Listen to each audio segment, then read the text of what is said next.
통찰은 관찰에서 나오고 관찰은 관심에서 시작됩니다.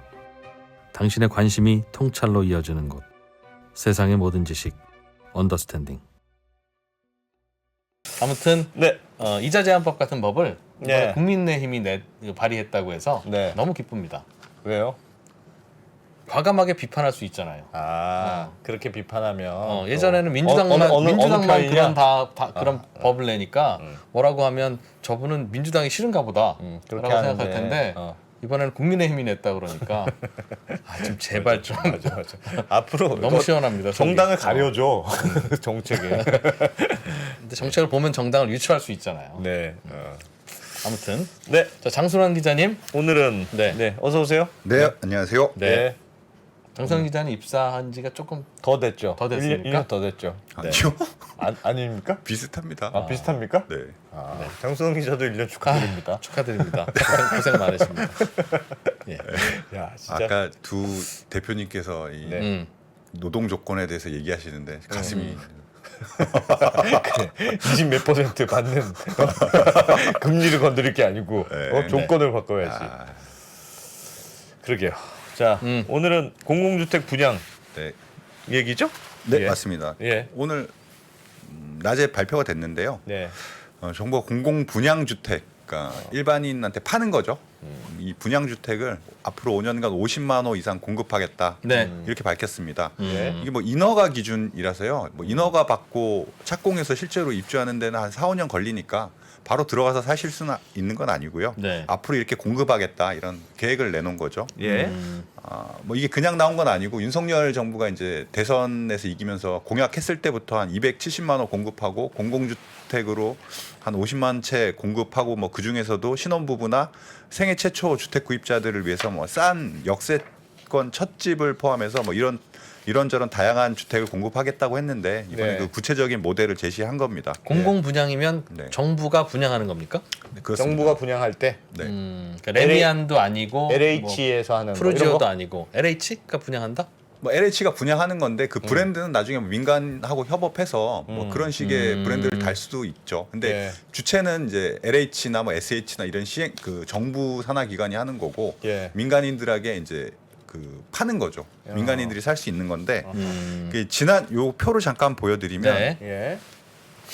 지난 18년부터 22년까지는 이 공공 분양 주택이 한 15만 호 정도가 공급됐어요. 예. 근데 이번에 50만 호니까 상당히 많이 한 3배 이상, 3배 가까이 분양 물량이 늘어난 거죠. 네. 뭐 최근에 집값이 많이 올랐잖아요. 그리고 청년층 중심으로 어떤 집의 어떤 구매 수요가 상당히 늘었고 뭐 그런 것들을 좀 충족시켜 준다. 일종의 자산 증식 수단으로서 뭐 그런 이유도 있고 이 윤석열 정부 자체가 이제 공급 그러니까 그러니까 빌려주는 거 말고 실제로 사서 공급하는 걸 많이 공급을 해서 시장을 안정시킨다 이런 기조를 갖고 있으니까 네. 그런 기조에 맞춰서 나온 대책입니다. 근데 우리가 그동안 주택 공급에 대해서 네. 고민인 건 네. 공급 자체가 적을 때도 있지만 네, 필요한 건 도심에서 필요한데 네, 짓는 건 저기 산 밑에다 짓는다고 하니 네. 그게 숫자만 맞추면 그게 무슨 의미가 있느냐였는데 네.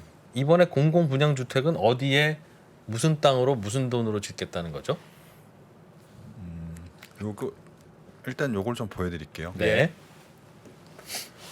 요게 이제 지금 이제 사전 청약 시범 단지인데 네. 뭐 기본적으로 이런 여기 원래 계획된 3기 신도시들 있잖아요. 네. 남양주 왕숙이라든지 여기 하남 교산 예전에 발표됐던 것들. 예, 요런 지역에 이제 땅이 있으니까 네. 계획된데 거기다 일단 공공주택을 지어서 분양을 하고 예. 도심에도 마찬가지로 왜 정부의 그전 정부에서 뭐 도심 복합이라든지 공공 재개발이라든지 혹은 여기 보시면 뭐 갖고 있는 정부가 갖고 있는 땅들 뭐 그런 게 아직 좀 수방사 남아 있잖아요. 등등등 뭐 네. 고덕 어디까지. 강일 3단지라든지 뭐 마곡이라든지 예. 뭐 이런 곳 뭐 여기 면목동 행정타운 뭐 이런 예. 도심지에 이제 정부가 이제 공급할 수 있는 것들을 가용하면 예. 이 정도 공급 물량을 채울 수 있겠다라고 이제 발표를 한 겁니다. 주변은 대부분이긴 한데 가운데 몇 개 있는.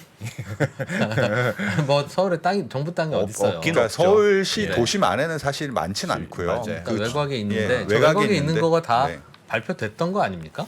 예, 발표됐던 거고 뭐 예. 없던 게 갑자기 튀어나온 건 아닙니다. 근데 예. 발표됐던 걸 왜 또 발표해요? 이제 좀 구체적으로 이제 지금 장선원 기자한테 뭐라는 거 아니야? 아니 아닙니다. 왜 또 발표? 장소영 기자가 발표한 게 아니잖아요. 일단 그냥 확인차. 그래서 개괄적으로 한 50만 원 공급하겠다고 했는데 이제 예, 어떤 예. 방식으로 어떤 형태로 좀 구체적인 공급 방안이 나왔다 이렇게 보시면 될 것 같아요. 아, 네.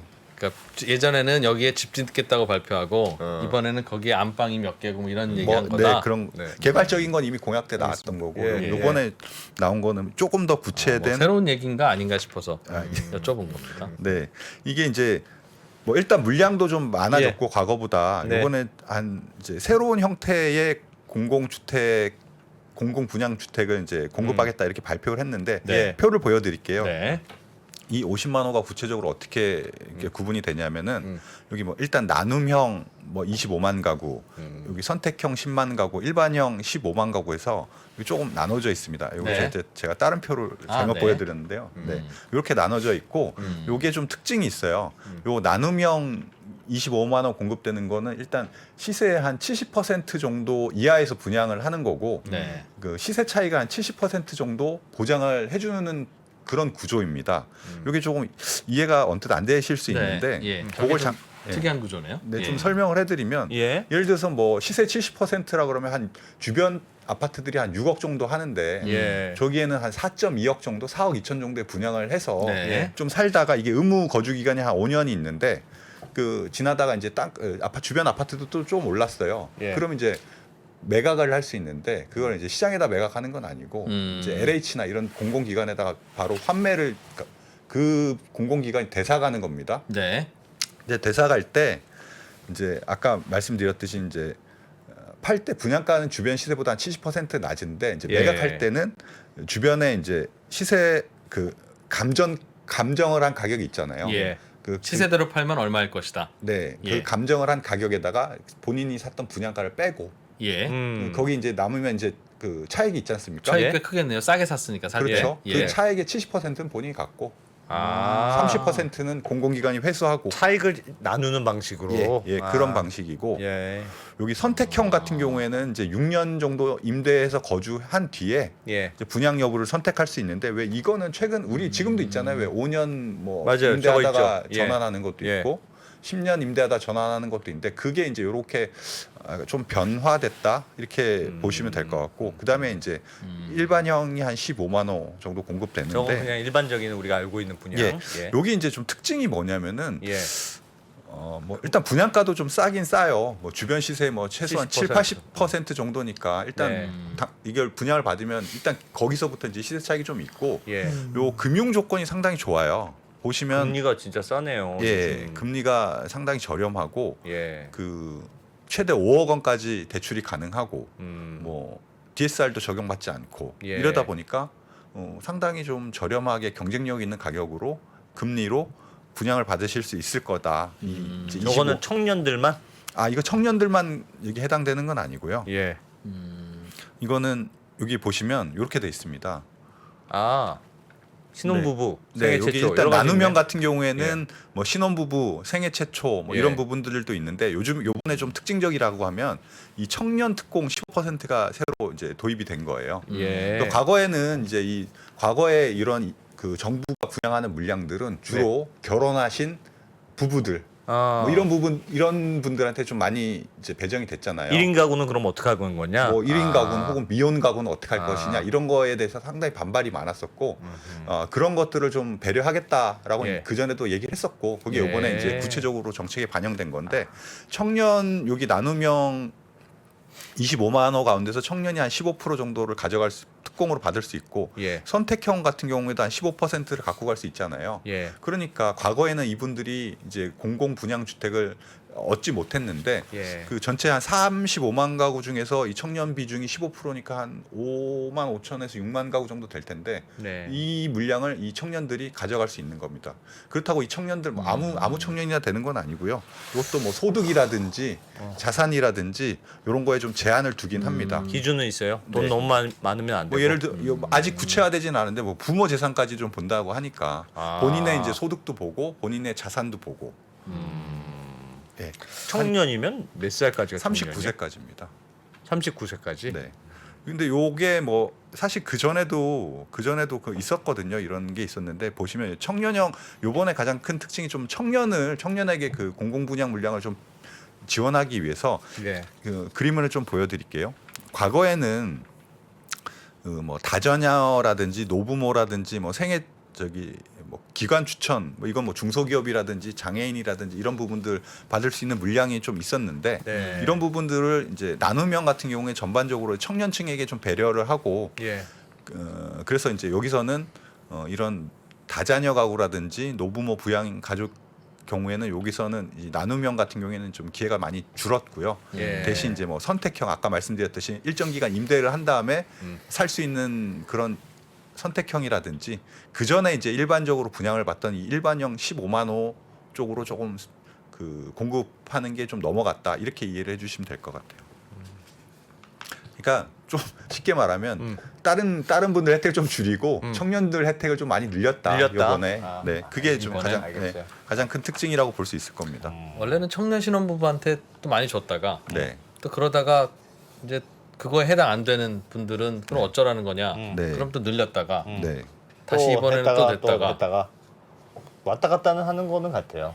근데 이게 결국에는 제한된 물량을 결국에 누구한테 주느냐잖아요. 나눌 거냐. 그러니까 언제는 청년 이걸 늘리고 언제는 좀 줄인 이유가 뭐 이유 근거가 뭡니까? 그때 여론입니까? 여론과 표. 아니면 전 정권이 늘렸으면 이번 정권은 줄이는 겁니까? 지금 장성기 기자 뭐라고 아니 장선원 기자 나는 게 아닙니다. 절대. 난 궁금하다. 그래, 이게 좀 어. 그래 왔다 갔다 하는 건 어. 그런데 네. 그러니까 대세는 하여튼 지적이 나오면 그 반대되는 정책이 항상 나오는 것 그런 같아요. 것 같아요. 그러니까 항상 그 전에는 이런저런 어차피 똑같은 걸 가지고 나눠 먹는. 예를 들면 청학통장 공정하잖아요. 청학통장 기회는 누구한테나 있어. 하는데 그러면 오래된 부모 자녀 있는 집, 뭐 부모 모시는 집 이길 수가 없으니까 그럼 청년들은 아예 집 사지 말라는 거냐? 공공 분양 받지 말라는 거냐? 하니까 네. 그럼 신혼부부로 했다가 우리는 결혼 안 할 건데 하니까 뭐 이렇게 여론에 따라서 조금씩 어느 나라나 네. 집을 살 수 있는 사람은 국민의 반 정도입니다. 그래서 대체로는 반 정도가 집을 사고 예. 반 정도는 소득이 낮으니까 집을 못 사고 그러면서 또 그러니까 또 나머지 반이 한 채씩 더 사서 나눠주든 예. 그렇게 하는 건데 결국은 국가 입장에서는 서민이라 하면 집 살 능력이 안 되는 분들이 서민인 거예요. 그럼 국가의 지원은 집 살 능력이 안 되는 분들에게 집중해야지 네. 집 살 능력이 되는 쪽에 있는 분들 중에 약간 돈 모자라는 분들한테 저렇게 집중을 하면 나라 돈이 어디로 가는 겁니까? 라고 생각하는 분들도 있더군요. 왜 그런 생각을 하는지는 모르겠어요. 생각은 다양할 수 이렇게 있으니까. 네. 공공 분양이니까 뭐 약간 뭐 소위 말해서 특공들이잖아요. 이게 뭐 결과적으로 전체적으로 저희 정부에서 공급할 수 있는 임대라든지 공공 분양이라든지 하는 물량은 제한돼 있잖아요. 예. 말씀드렸듯이 이렇게 분양을 해주고 나면 네. 뭐 임대라든지 혹은 더 이제 취약한 계층의 이제 주거 공급에 대해서는 조금 줄 수 있죠. 네. 그리고 그게 정부의 역할이냐 여기 또 보면 이제 그렇죠. 뭐 그 청년층 중에서도 과거에 너무 작은 주택을 많이 공급한다 이런 지적이 있어서 이번에 좀 평수를 늘리는 것도 좀 들어 있는데 예. 그럼 그런 분들한테까지 정부가 지원하는 게 예. 맞느냐라는 지적도 나올 수 있는 거고요. 고민할 자, 어떻게 바가 생각하십니까? 있네요. 고민할 바가 있네요. 모르겠습니다. 잘 진짜. 그렇다고 그러면 네. 그 신경 쓰지 말라고 할 수도 없는 노릇이고. 근데 이번에 나온 제도 중에 아까 그 70%에 사서 시세 차익의 70%만 자기가 갖고 가는 거잖아요. 네. 그거는 나눔형. 나누면 그건 예. 되게 재밌어요. 예. 그거는 사실은 제값에 사서 제값에 팔고 나오는 거와 예. 차익은 똑같이 먹습니다. 구조가. 네. 내가 70%에 샀는데 네. 팔 때 70%만 먹어. 네. 그런 거잖아요. 네. 어. 그 말은 어. 실제로 계산을 해보면 네. 그냥 제값에 사서 사서 제값에 제값에 파는 거랑 파는 똑같은데. 거와 차익은 똑같다고요. 아. 그런데 항상 싸게 들어올 수 있죠. 예. 그건 괜찮은 것 같아요. 처음에 시작할 때 싸니까. 시작할 때 아. 싸니까 나갈 때도 뭐 반납하고 나가는데 그 차익을 보면 그냥 제값에 들어와서 제값에 나가는 것과 차이가 조금 비슷하다. 돈이 부족해도 살 수 있으니까. 그렇게 만드는 거죠, 그러니까. 그건 맞는 근데 말이네요. 뭐 네. 그렇기도 하고 그 갖고 있는 과정에서도 사실 수익이 좀 있을 거예요. 이게 이제 예. 정부에서 발표한 예시안인데 잠깐 예. 보여드릴게요. 예. 방금 그 이프로께서 설명하신 거랑 비슷한데 뭐 네. 그러니까 비슷한 주택이 6억에 매매가 되고 있으면 예. 이거는 이제 4억에 사는 거예요? 4억 2천에 사는 거죠. 네. 그다음에 이제 여러 가지 대출을 받을 수 있으니까 초기 부담금은 상당히 그렇죠. 적을 그럴 테고. 수 있죠. 그러네. 그다음에 이제 특히 이 금융 조건이 좋으니까 금리도 낮고 네. 이자 비용도 이자 낮고. 비용이 거의 뭐 절반 정도밖에 안 되니까 이 보유하고 있는 기간에 상당히 이런 메리트가 있는 건 맞죠. 아 그러네요. 네. 그거 구조만 살짝 바꿔놓는데도 부담은 훨씬 덜하네. 그리고 그 다음 사람은 또 또 그렇게 70%에 되고. 사서 그러네. 또 넘어가고 하니까 네. 할 수 있죠. 네, 그렇습니다. 그거는 음, 재밌네요, 저거는. 네, 이런 것도 있고 네. 이제 공공 분양 물량도 많이 늘린 데다가 예. 이번에 민간 분양 청약 제도도 조금 고쳤어요. 예. 그거를 조금 말씀드릴게요. 짧게 간단하게만 말씀 아, 주십시오. 네. 요는 그런 겁니다. 예전에 중소형 같은 경우는 100% 가점을 했잖아요. 예. 네. 가점제로 했더니 그러면은 그 가점이 낮은 청년층들은 그럼 우리는 뭐 영원히 어떻게 청약받지 하라는 말라는 거냐. 거냐 이렇게 반발일도 많았었고 예. 그 반발로 끝난 게 아니고 그분들이 그 매매 시장으로 값 쏠렸잖아요. 예. 그러면서 이제 뭐 젊은 영끌. 영끌, B2 뭐 이런 네. 것들이 나타나면서 가격도 많이 오르고 시장도 불안하고 이런 예. 부작용들이 있었는데 그래서 84제곱 기준으로 그 이하에는 그 가점제를 많이 도입합니다. 작으면 작을수록 가점제 비율이 아마 59 이하 같은 경우에 한 60%까지 그 추첨제 물량을 도입하고 예. 죄송합니다. 가점제가 아니고 추첨제 물량을 도입하고 그러니까 예. 가점 낮은 젊은 분들도 누구나 네, 공평하게 당첨될 수 기회가 있는 있다. 확률을 높여주고 대신 84 이상의 좀 중대형 평수들은 예. 가점 많으신 분들 오래 기다렸던 분들을 위해서 그 가점 비율을 지금보다 좀 많이 높인다. 이런 게 지금 그 대책의 뼈대입니다. 알겠습니다.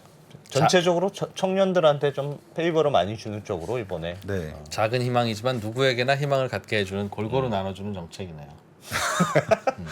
아 그래서 이게 여기까지. 보면 이제 누구에게도. 쌍값에 공공주택 분양도 받을 수 있고 네. 민영주택도 좀 드라이할 수 있는 기회가 늘었잖아요. 그러니까 예. 집을 특히 살려고 할 때마다 계속 머뭇거리게 되겠습니다. 예, 그래서 앞으로 이제 이런 것들이 이제 매매라든지 신규 청약 수요에서 상당히 많이 이제 흡수를 할 것이다라고 네. 이제 보고 있어요. 아 주택 전체적인 부동산 가격에도 네. 알겠습니다. 네. 장선원 기자님 고맙습니다. 예전에 발표했던 물량이 어떻게 구체적으로 나눠지는지가 나온 거군요. 예. 옛날에 했던 얘기 또 하는 거 아니냐는 질문은 죄송합니다. 그래, 1년 됐는데. 네. 고맙습니다. 님도 1년 동안 수고 많으셨습니다. 고맙습니다. 고맙습니다. 네, 고맙습니다. 네.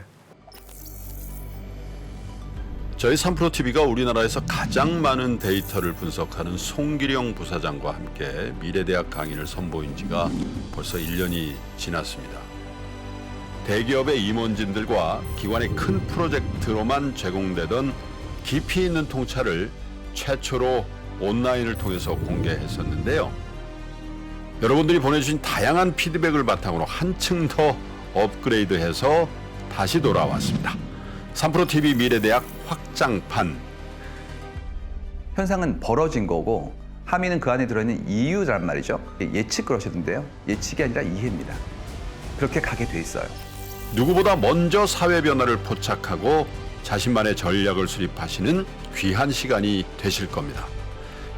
11월 7일까지 구매하시는 모든 분들께는 송기령 부사장과 함께하는 토크 콘서트 참석의 기회를 드리겠습니다.